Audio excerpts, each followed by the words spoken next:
All right, here we are back at the gym.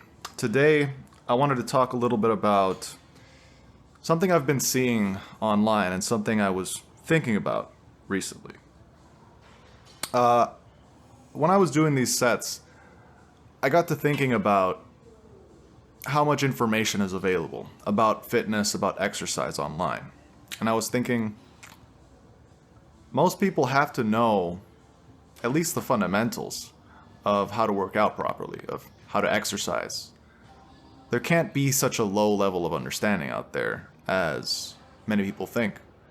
But I think I think I'm falling for a particular kind of mental bias, right? There's this idea in psychology of the false consensus effect. And the idea is that whenever a person has a particular set of traits or a particular set of knowledge, that person becomes more likely to consider that knowledge as something common or those traits as something common. They say, oh, well, I am this, therefore this must be common, or this must be a commonly held position, a commonly held opinion, a commonly held piece of knowledge. When in reality, that isn't necessarily true. Obviously, other people are living different lives, and information that you might have come across might never have stumbled across someone else's path. And so, I also think that there is a problem with fitness misinformation online, and a lot of misinformation online in different topics. And here's why. Misinformation has marketing value.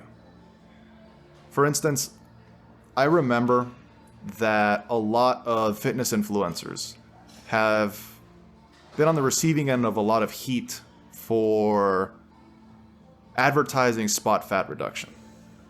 Oh, lose belly fat. Oh, I promise you can lose thigh fat. Or I promise you can lose arm fat. That's not, that doesn't have a scientific basis. That has no basis in evidence. But that has marketing value because it speaks directly to the desires and the wants of an audience. When someone looks up, oh, how to reduce belly fat, they don't want the answer of how to reduce total body fat, which is the correct answer. That is how you achieve spot fat reduction by reducing total body fat. That's how that works. You don't specifically eliminate the body fat in one particular area of the body by improving muscle tone and definition in that area. But that's counter to the desires of the marketing team. Accuracy, precision, exactness is counter to the marketing objectives of a lot of these influencers, of these businesses, of these companies. And so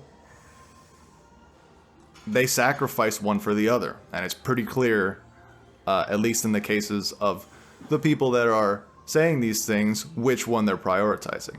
And so it leads to misinformation being propagated, and it leads to people that aren't in the know being confused.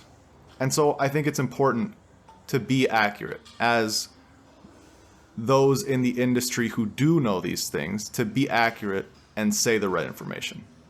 And that's day 4.